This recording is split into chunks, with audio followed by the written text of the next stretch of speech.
Hello and welcome to another edition of Author Aspirations. Today I have in the room with me a lovely lady. Her name is Uchechi Mba-Uzoukwu, and she is the author of some beautiful children's books. How are you today, Uchechi? Hi, Mr. Day. Hi. I'm very well, thank you. Thank you for having me. I'm excited. I don't know if you can tell. I can tell. I can tell. I love the way you put your hair up as if we were going to a girly party. Yes. And Something I've got, fun for the kids. yeah, and I've got Hmm. red earrings. And I don't normally put red earrings on, but hey, snap. It gives you a different vibe. It does, doesn't it? And it's Friday.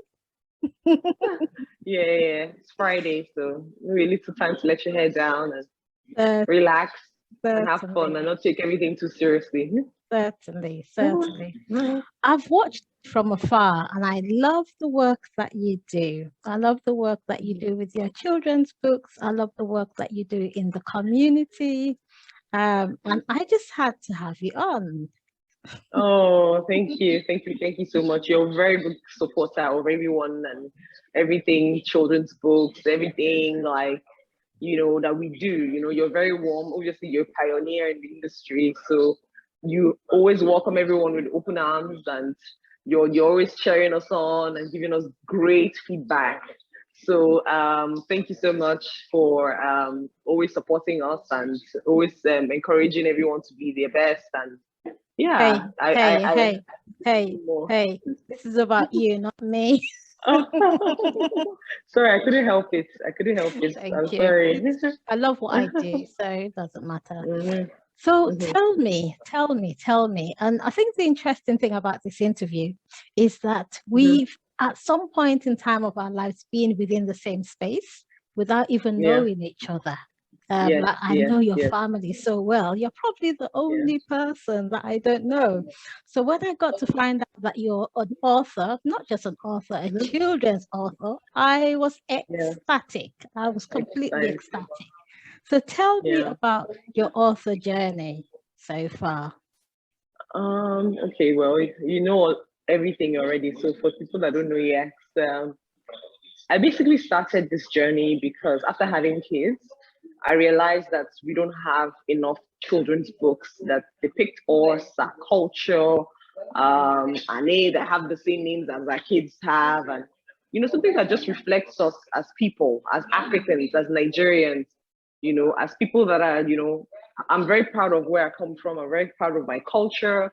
I'm very proud of our traditions and everything. And I feel like we have a very rich culture. We have a very obviously we have books like yours, but that's all. That's about it. Well, we have a few new ones coming up as well, and other ones have been there, but we need more.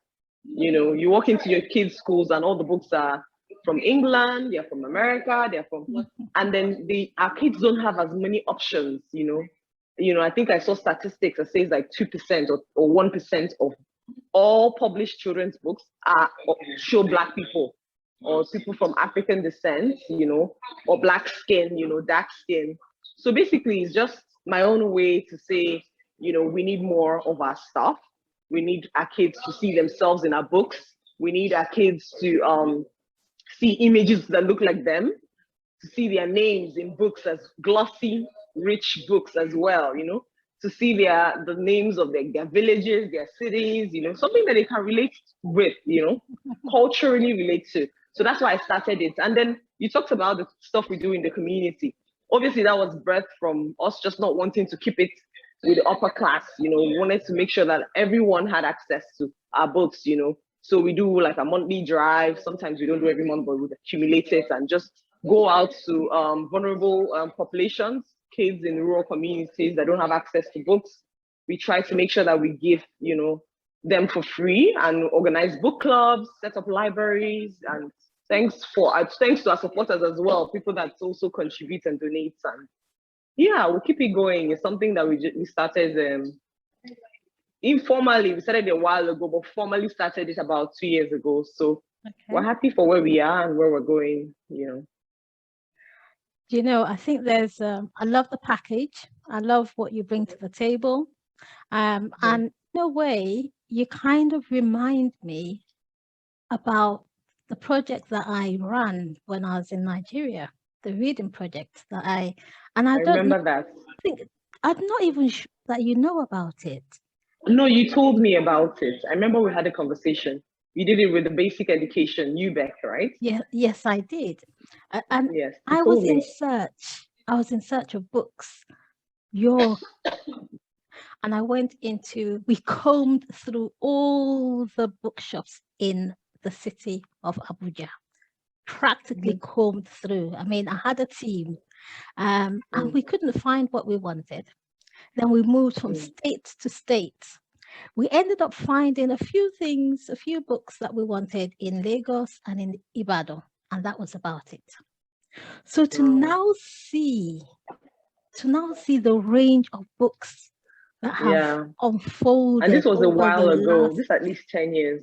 Yes, my project, it was called the Early Reading Initiative for Public Primary Schools. It was mainly for Yeah. primary schools. So my focus wasn't Yeah. on the private sector, it was for private schools. And we had a commission to put books into schools, reading corners into schools, but I found nothing for the reading age of 7 and below.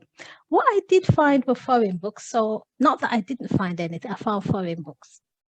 I also found some books that are relevant to us, but were expensive. So, that in a way was what motivated me to create something for the children that I was working with, in the rural areas like Kuje, Gwagwalada, Kwali, Abaji, Exactly. Those places. Bwari, those were the places that I was trooping every Remote single communities. day. Yeah. The remote. So you can see my connection with your work, and every time you Yes. post it and I see where you are in a posh school, you just take me back. And we miss you out here too. I think you have so much to give here. Like you have, you can be very impactful. Obviously, you don't have to come all the time. You have people like us that you can walk through. But I feel like people like you are very needed in this space in Africa. You make more of a difference. I'm not saying you're not making a difference where you are, but I just feel like you make more of an impact or like a difference here. And we need more people like you around here. Because I'm sure wherever you left that thing, I'm sure it's probably the same as you left it. I'm not sure they've made much progress with it. So I don't know. I'm just saying.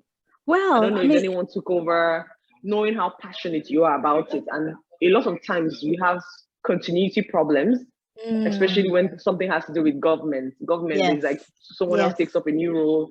They don't really care about all that stuff, and it's just abandoned, Certainly. So someone like you, obviously, I know you bring in a lot of passion into what you're doing, and you really want to genuinely make a difference. You will not just want to, your vision to die and all that. So maybe we should find a way to sort of reactivate it if it's not really where it needs to be, I think we can. I think my challenge then was was trying to do what I did with the colleges of education, which I found a bit strenuous. And so, because the mindset is slightly different, and because I was working solo, but I had a fantastic team. I had an amazing team of people, and some of them have gone on to do beautiful things, within the space, in terms of readership. So the more of us, I agree, that can join with you, and we will continue. There's a plan. We will continue to do our bits where we are and also across board as well. So I think we're a win-win. It's a win-win situation. We definitely need to. And then obviously, thanks to Zoom and stuff, a lot of people are working remotely. Amazon, Facebook, all of them are now going to have work remote. Some of them, it's optional, of course, but working remotely permanently, right? Yes. So you're in England, yes, but then you can still make an impact from there. There's a lot that we're doing at the moment. It's interesting. Yeah. There's a lot. It's interesting that you say that.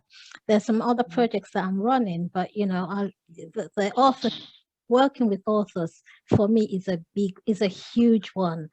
Not because not because we don't have the content, but because our families need to be aware of the content that is across continents Yeah. so Yeah. that they can access it. So even if the Yeah. government is complaining about the 2%, at least Yeah. parents can do something about it. Parents can Mm-hmm. access the resources. So this Mm-hmm. is an awakening call for parents to know Mm-hmm. that, hey, you know, yes, the government might say they're just 2% of books that represent an African, a Black African child, or with a writer within the industry. But hey, think about where you're coming from. Think about your heritage. Yeah. Is that the case? Yeah. And if that's not the case, why not tap into it? Yeah. You know, why not Yeah, tap of into course. it, you know, and Yeah. increase the Yeah. percentage and increase the Yeah. percentage, you know, Yeah. and Yeah. even if percentage doesn't reflect on their books, at least in our home, percentage Yeah. reflects, you know, Yeah. they can start Yeah. outwards out of, you know, so, okay, these people creating these books across the continent, why can't I enrich my child with my cultural heritage through books? Yeah. Why do I need Yeah. to wait for it to show up on the library? Why do I need to wait for it to show up in their schools? You know, Yeah. Yeah. at the end of the day, these children are growing up and they're in a society in which they need to be strong with their identity, strong in, you Mm-hmm. know, with their culture. If they're not getting Culture, that at school, self-esteem, self-esteem, confidence. Yeah. exactly. Exactly. Yeah. I'll tell you there was an event that I had back in March, and I shared, Mm-hmm. I was working with a group of children, and I shared, yes, they know that I'm an author, but I shared a book by an author that's based in Nigeria. And after Mm-hmm.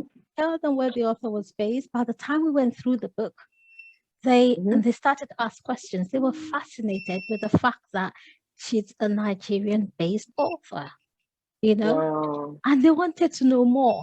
And this is one of the Mm-hmm. reasons why And these kids are from diverse backgrounds, right? Or they're, are they Nigerian they're kids or Nigerian diasporans, yes, Nigerian Nigerian diaspora? diasporans, Okay. you Okay. know. And this is probably one of the reasons why next Friday, I'm not using you to advertise, but I'll throw it out here. Next Friday, we're going to have this fun fair, this book fair parade, you know, live stream, Okay. where all the authors that have taken part in author aspirations are going to come together and Oh, nice. yeah, and just say hello to the Exciting. kids. The kids can ask questions, the kids can log in That'll be from awesome. anywhere in the Is this in world. school? At the It, school or just it will be live streamed, so we'll probably use the Zoom, you know, either use Zoom or StreamYard or something. And yeah, okay? it'd be lovely for the kids to just have that fanfare of No, I mean, authors where would and the kids books. be from? Oh, different organizations. So I'm inviting different Okay. organizations, getting their kids Okay. to log on and be a part, and some of the organizations Okay. that I belong to as well. So Okay. it should be fun. But hey, that was a Yeah. distraction. That was a distraction. That's Tell fine. me, tell That's fine. me about the mosquito who, The mosquito bite that changed Olu's life. the mosquito bite that changed Olu's life. Tell me about that story. Okay, just a quick summary of it. Mhm. Basically, we have a problem with technology addiction. Mm. In just the world in general, technology is good. I mean, that's the only way I can talk to you. You're all the way in England, and I'm here in Nigeria, so technology is great. Mhm. I don't know if you've seen the Social Experiment. I think it's a Netflix or something on Okay. Netflix. I think it's on YouTube as well. It's Okay. just a lot of studies, Mm. that social media is harmful to teenage girls, and we generally as a society, even me Mm. included, we're all work in progress, but we have a problem with technology. It's great; it has so many side advantages, but it Yes. also has disadvantages that we need to be aware of. So it's a Mm. book that is just a conversation starter with we need to have with our kids. Mm. It really, really talks about like stepping back a bit, having like Mm. moments where you go through a tech detox, Yeah. right? Because when you go out, sometimes you look around and everyone is down on their phones. It's not just with Mm. kids, it's adults. And then they Yes. say the iPad is the ultimate babysitter. Like you're Mm. just, easy for you to just maybe just want a second to yourself and you just throw the iPad to the child and he's just playing non-stop. He doesn't take time off the Mm. screen. And then there's TV, there's all that stuff. We have a lot. It's apart from social Yes. media, just games and all that stuff. So you need to sort of come up for air, because it's too much. If we leave it's going to become a pandemic in itself. Studies have shown that excess screen time leads to an increase in the cortisol level, which is a stress hormone. It leads to things like anxiety and depression in kids, not just kids, adults as well. So it's just a conversation starter. We need to do more. So it's about, although he's addicted to technology, he's always playing his video games all day. He lies to his mom that he doesn't want to go to school and he's sick. So he can sit at home and play all day on a video game, watch TV. He doesn't do any chores at home. He's living in his bedroom is a dump, like his pizza boxes all over the place, his empty wrappers, candies, all sorts. So he's just pretty much just not very, I don't want to say lazy. I don't know if it sounds too harsh, but just basically technology, addicted to technology. So he got a visit, obviously, by a mosquito one day, and obviously you need to get the book to know the rest. But exactly. I was just going to say that. I was going to say that you've got to get the book. Don't give it away. I was going to stop you there. Don't give it away. Of course. And the book is widely available everywhere. So we're on Amazon worldwide. We're all major bookstores in Nigeria. Amazing. We're looking to expand to other parts of Africa. Obviously, the Africa Free Trade, Continental Free Trade area that it signed recently this year, I think, or last year. Obviously, Africa has become one trading bloc. So our stories also, because mosquitoes are pretty much everywhere in Africa. You go to Ghana, go everywhere. They suffer from malaria, mosquitoes. So our stories so resonates with them in other parts of Africa. So we can, for now, our books are everywhere. Even online amazing. As well. Books and stuff. That's pretty much about technology addiction. Us just trying to find a way to have those conversations with our kids. And my kids are so aware of it. Like it's something that, they know. I allow them screen time, but I try to regulate it. I particularly have one that's my first, who, like my other kids are fine with going outside and playing, because I always encourage go outside, run around, play with the ball, basketball, play soccer, whatever you can do, come up with creative ways of, in fact, they surprised me one day and they said like, oh, nature club, that they have a nature club. So they go under the mango tree, come up with a table, they come coloring books. So the rules are no technology. Even when I came, I was like, oh, nice, let me take a picture. Like, mom, stop. No technology allowed here. You can't bring your phone here. This is a technology. Like, I was shocked. At 7, 5, and 4, they are coloring. They now even ask me for snacks and things that they can have, like it's a nature club. So they can that's have amazing. So I'm just like, wow, and I'm impressed, So I've started obviously building that thing in them, and it's something that we all need to do and it doesn't just apply to children. Adults do. We all have a problem. We just need to make sure that we're not here, and then the eyesight as well, the strain on your eyes and all that. It's a lot. Yes. So, I completely get you. And I think it's quite contemporary. This is the kind of education. So books educate. It's the kind of education that we need in this day, in this space. And for you to have that impact on your own child, and then present it in a book, definitely you're spreading, you're helping other families come to terms with the fact that don't keep a child quiet with a gadget, have conversations, have talk, play games, bond with your family, play with your brothers and sisters. Everyone go outside and play. Like I saw something, a sign in front of a restaurant that said, no, we don't have Wi-Fi. Just talk to each other like it's 1999 or something. Exactly. Talk to yourselves. Exactly. Talk to each other, Talk to each other. A lesson that we all need to learn. All need to learn. So tell me, do you call yourself a picture book writer? Would you say you're a picture book writer, or do you do extensive writing? And then do you have to narrow the writing down to a particular word count? Do you write a story full out, and then realize, oh, it's too many words? And then how do you go about writing your books? Of course, I'm mindful of the word counts and obviously the age group and all that. Yes, I'm a children's book author. I write for children. I love children's books. Even I read children. Like I actually love children's books. I'm excited to read them. I love the colors. Because I'm a creative person. So I love the colors. I love like the storylines hidden in this. Yes. I love everything about it. It's just fun. I think it wakes up the child in me, so it's something I'm just generally very excited about, just in general. So yeah, I also write, so I don't know if you know, but I have a degree in English literature. That's why I asked that question. Yeah, I have a degree in English literature. So I also write extensively. I'm currently working on a project. I don't even know whether I need to talk about it, but it's not something that is going to be ready anytime soon. So I'm just, so that's more of like an adult for an adult audience. Yes. But for the children, obviously, I'm mindful of language and something that is more suitable to children and all that. So yeah. I write picture books, even with my full length like books. Book that I'm working on.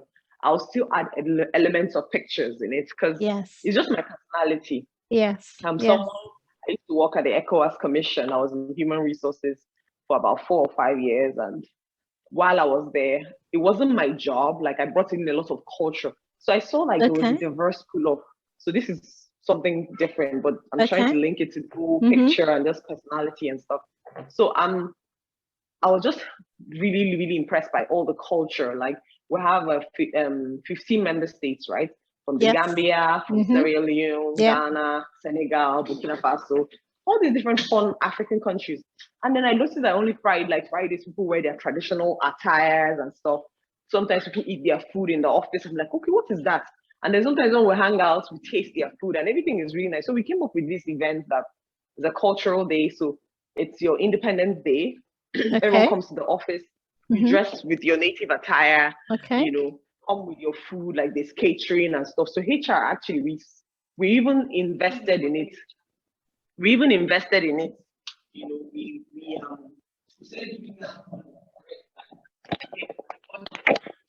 the budget for the events, just to encourage them to go all out with the catering and all that stuff. Anyway, what I'm talking about is it now became a thing. So we needed a way to sort of promote it, right? And we're like, okay, should we get a graphic designer? This was like how many years ago, maybe. I was like, oh, let's see. I started coming up with things, pictures, there was one I wanted, blah, blah, blah. Like I did all sorts of creative, and I'll do it personally and I'll put it around. They've never seen this thing before. Who is doing all this stuff? So that just shows you how I'll come up with like pictures of like, let's say for the Gambia. Gambia is beautiful. Like it has beaches, it has like palm trees, like deep blue sea, white sand. I'll pull up pictures from Gambia. I'll do designs and like I'll make it really appealing. Oh wow! These pictures so it really helped attendance. Like people would look forward to it when they see like posters and flyers that I would do personally. We saved on the budget. Obviously, we didn't need to hire someone. It just shows you how I like to communicate in visuals. Sorry. So anytime I have presentations or anything like okay, I have something like that here. Anytime I have presentations and stuff, because everyone learns in different ways, right? Yes. People learn from reading, right? Some people learn from videos, right? Especially people that have dyslexia and stuff. They learn by watching videos. Some people learn with audio, it just depends on who you are. So it's really good to make sure you have every element. So every time you have a document or something, have some graphics, pictures. I get you. I know that the camera is turned around. Okay, but I'm just saying, like, okay, I don't know if you can see this. Spotlight that. So, I don't know if you can see this. So this is a document that I have that shows like who we are, all that stuff, how far we've come. These are our readers, some of our readers, So this is a document, right? But it has pictures, colors. These are readers. It's just fun, playful, colorful stuff, So yeah, so I love picture books. I love pictures. I love colors. I love, things like that. So yeah, just yeah. So I guess yeah, I'm a picture book. Yeah, you do love the graphics, you love design, you love colors, you love design pictures. colors. That's Yeah, amazing. That's really lovely. Really lovely. thank you, thank you. Ah, yes, I knew that you had a degree in creative writing, and that's why I asked that Hmm. question. And I Hmm. can tell that you're a very creative person.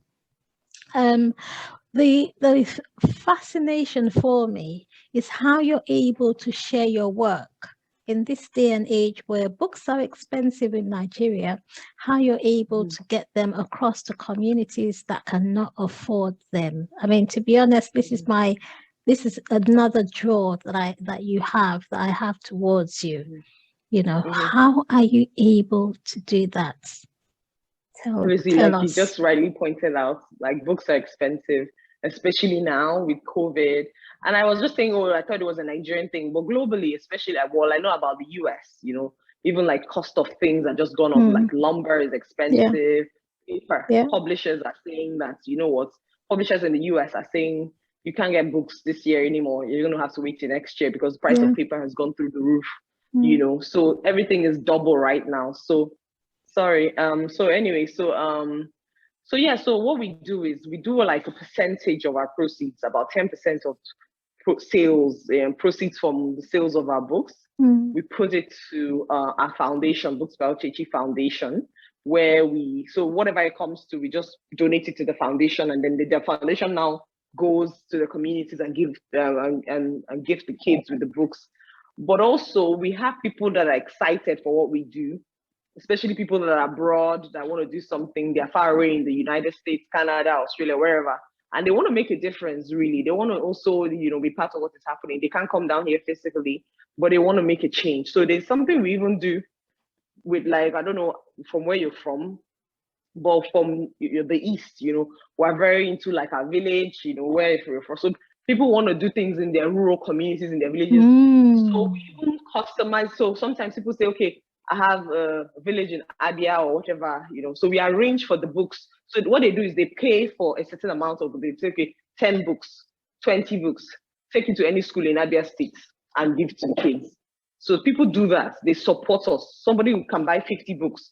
I think the highest we've gotten so far is about 100 books. The rest are just maybe promises and that haven't come true yet. But obviously, like, they buy bulk, and then in that, when they buy bulk, we still subsidize the rate. So what would normally sell like retail will now be much cheaper since they're mm, buying for people. And so it's our own way of also chipping in and making sure that, Books-By-Uchechi Foundation is also mm. chipping in, and, yeah. So yeah, our books Wow. don't even cost that. It's 2,500 naira. If you change it to pounds, it's probably like £5.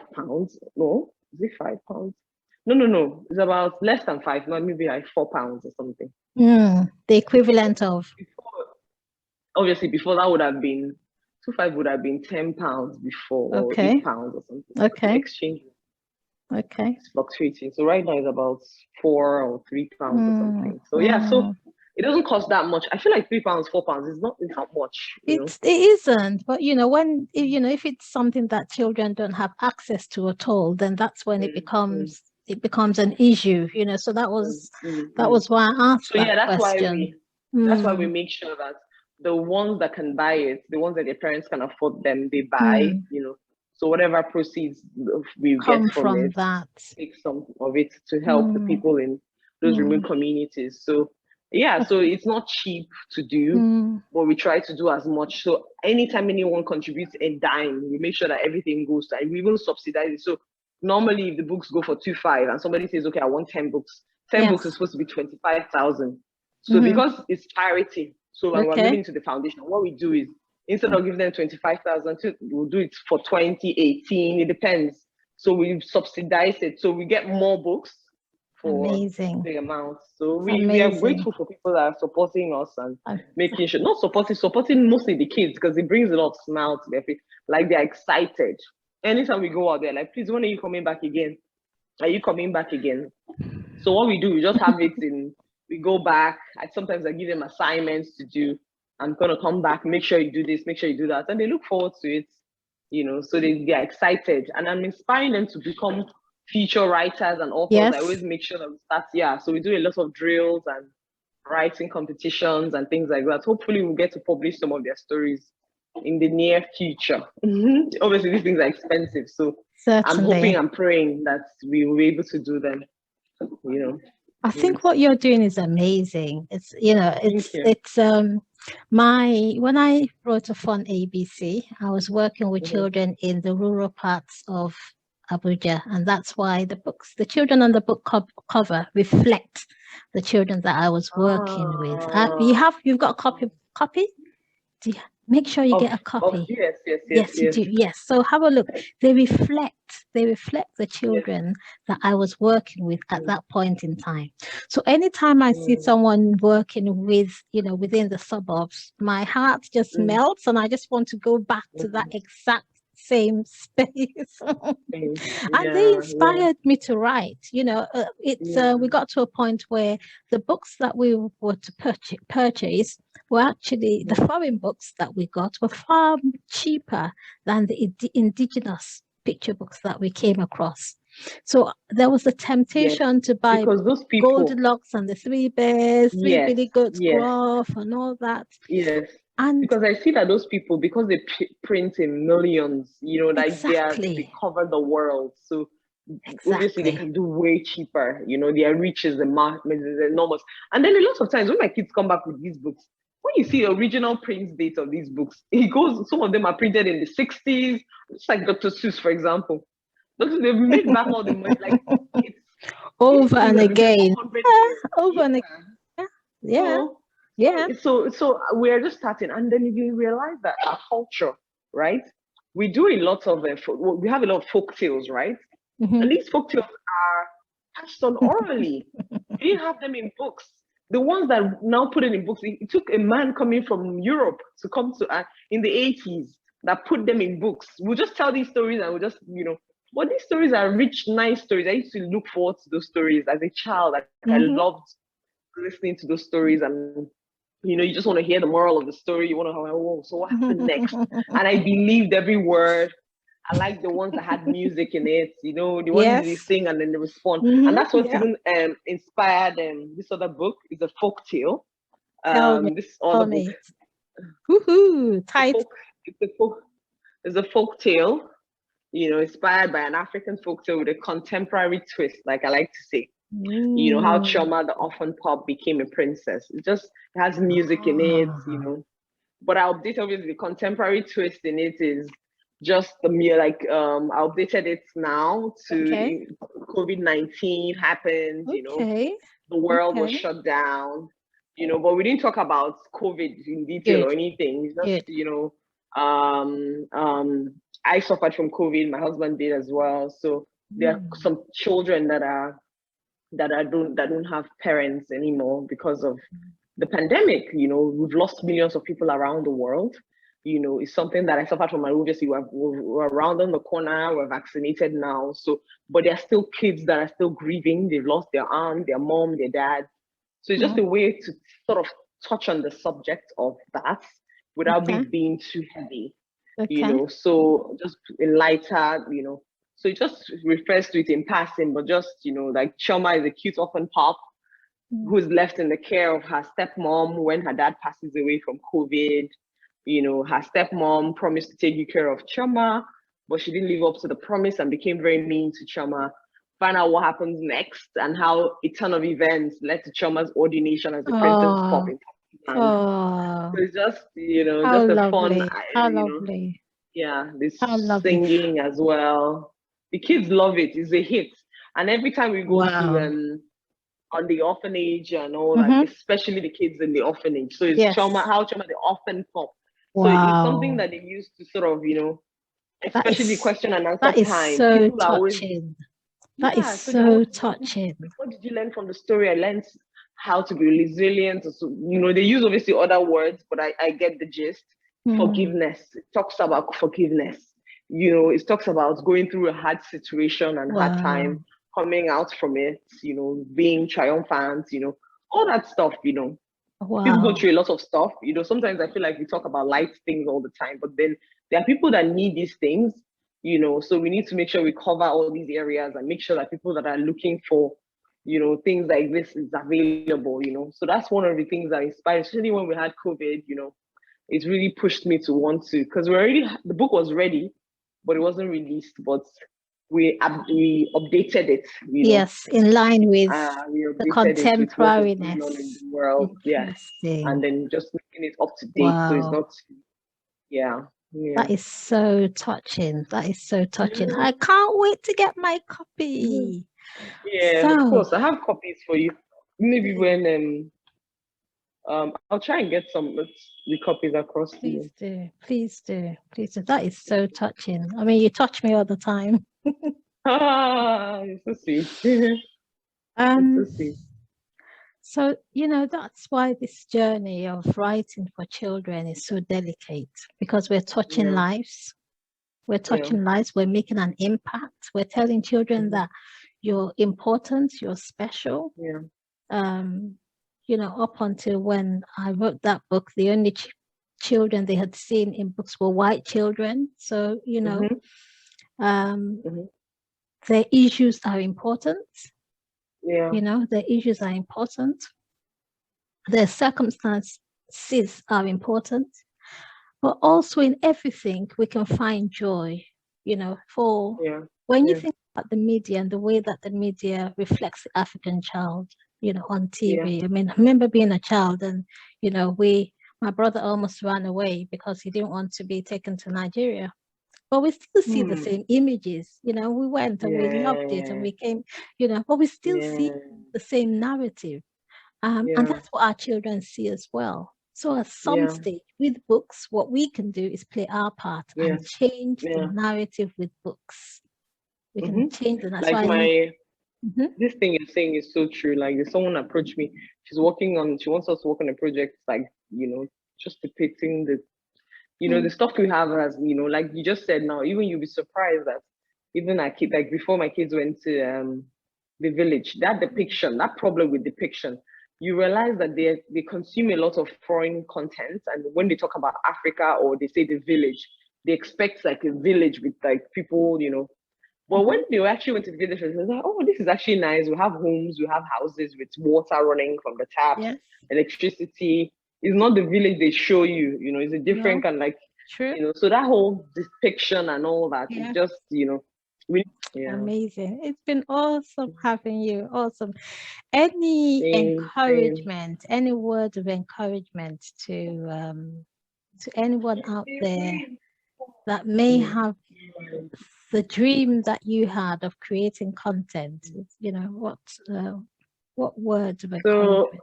obviously I would encourage them to keep doing it well. First of all, think I always tell people there's no crazy because sometimes people can discourage you and tell you that that's a crazy idea. But sometimes the best things or the most successful stuff are back from like crazy ideas. So whatever ideas you have, make sure you keep writing them down, putting them down. Yep. You just never know. Yeah. Yeah. So think Yeah. outside the box too. Don't conform to too many rules and Mm, regulations and things that mm, restrict your creativity. So put mm. all your ideas down. Make sure you always have something to put down your ideas because you can also forget as well. You think, oh, True. I'll get to it later, and then when you get to it, you don't remember. So anytime an idea comes to you, just put it down and expand on it. Obviously, get people to look at it, get it professionally done if you can Hmm. afford it. Get the best if you can. Edit it well, get people to look through them.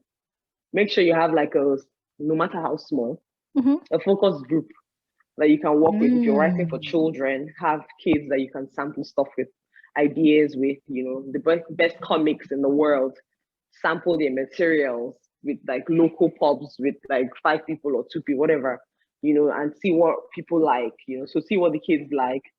You write, rewrite, don't be afraid to adapt it, Hmm. change things, remove things.